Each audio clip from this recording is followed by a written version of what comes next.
Well, hi everyone, welcome to our daily blog on this Easter Sunday as we come to the end of a day down here in the prayer garden after a day of many activities, beginning the first thing this morning with the dawn service and then throughout the day. And there's a stillness down here at the end of the day which it feels very different than it did first thing this morning, with all the joy and the excitement of sharing the dawn together. And we had a little service down here in the prayer garden at 8 o'clock where we walked around a wonderful set of stations that Kaz and the Rosemary and the gardening group had put together, which is wonderful.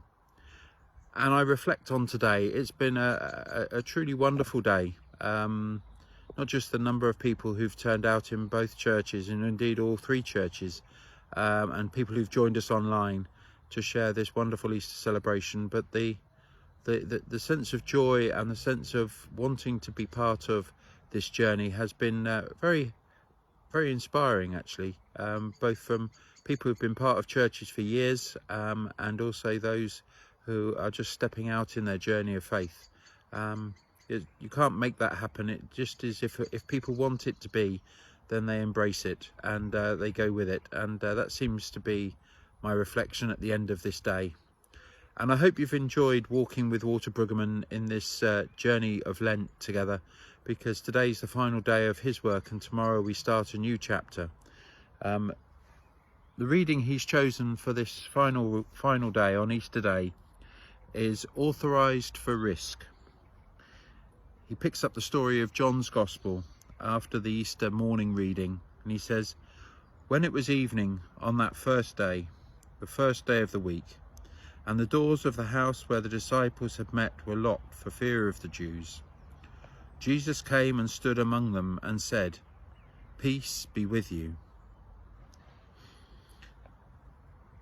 One of the things that seems to have happened is that although Mary Magdalene came to the disciples with that story of good news, the disciples found it still hard to trust it. They were fearful of the Jewish authorities. When it was fear of the Jews, unfortunately we've misunderstood that over the years. It's not so much of Jewish people, but actually of all power, people who really want to keep the status quo, keep things how they used to be. And yet Jesus comes into their midst and says, beyond locked doors, peace be with you. There's something wonderful about that, in that Jesus comes as the Prince of Peace into even these fears, that we may hear the message of Jesus, we may have walked with him throughout the whole of this Lent, and indeed through Easter, and we know it in our heads, we know it even in our hearts, but we find it still hard to trust this wonderful offer of unconditional love and new life. And so it's so easy to just go back to the way things were tomorrow and back to work on Tuesday or whatever. Jesus calls us to more than that, but he does so in the most beautiful and powerful way, which is to say, peace be with you. The word peace in the Jewish language, as we've looked at so many times, is shalom, and it means wanting wholeness for you, wanting the very best for you, wanting you to discover who you truly can be. And of course, hearing the aeroplane going up now, many people will look for that wholeness in many different ways. Yes, it's lovely to go on holiday, don't get me wrong, but at the same time, we don't just become whole when we're on holiday, as though it's only when we're away from it all that we find that peace. Although holidays would love to sell us that sort of dream. No, we can find that peace just where we are, whether we're in Banwell or Colmsbury or Puxton or wherever we call home. We don't need to go away to find who we can become. That peace is right here amongst us. Yes, it can be lovely to spend time away, but it would be a very shallow and somewhat disappointing life if we were only ever happy when we were away from it all. So what are we called to instead? Well, strangely, this life, Easter life, that Jesus offered to those first disciples wasn't a life of, well, let's just chill out and take it all easy and don't worry about anything. No, it was a life of engagement, of new adventure.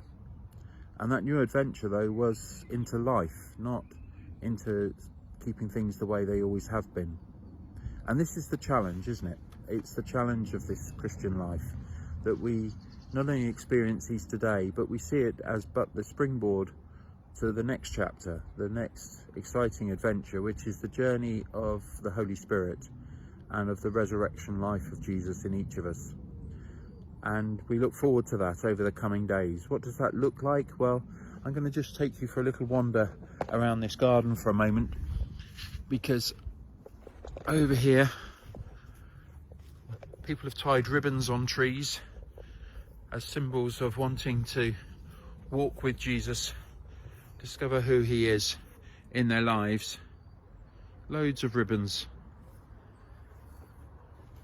And through the ribbons and the apple trees, we come to the story of Emmaus. One of the first stories we hear over the coming weeks is from Luke's Gospel, and it talks of this journey to Emmaus. There you can see that. Trying to get the camera to go around the right way.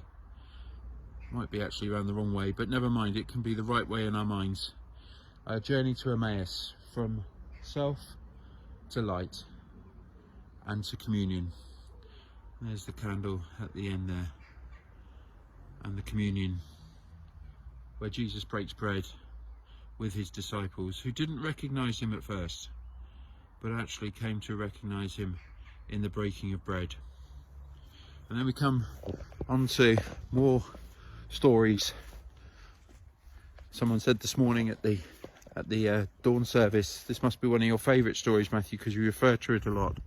But it's where Jesus reinstates Peter by the Sea of Galilee, and they have breakfast together. And we discover not only that our call is to love God, but actually to recognise that he loves each of us. And that's a lifetime's work that we share together. So our adventure, strangely, is into living this life of resurrection. I hope you have enjoyed this day in whatever way you have, and wherever you've been, whatever you've been doing. I'm just going to sit for a few minutes and enjoy the peace of the garden before going in for the end of a day. But at the same time, may God be with you, and may his peace be with you. May his peace also inspire you in your next chapter of our journey. God bless everyone. Good night. Happy Easter. Have a good rest of the day. Bye for now.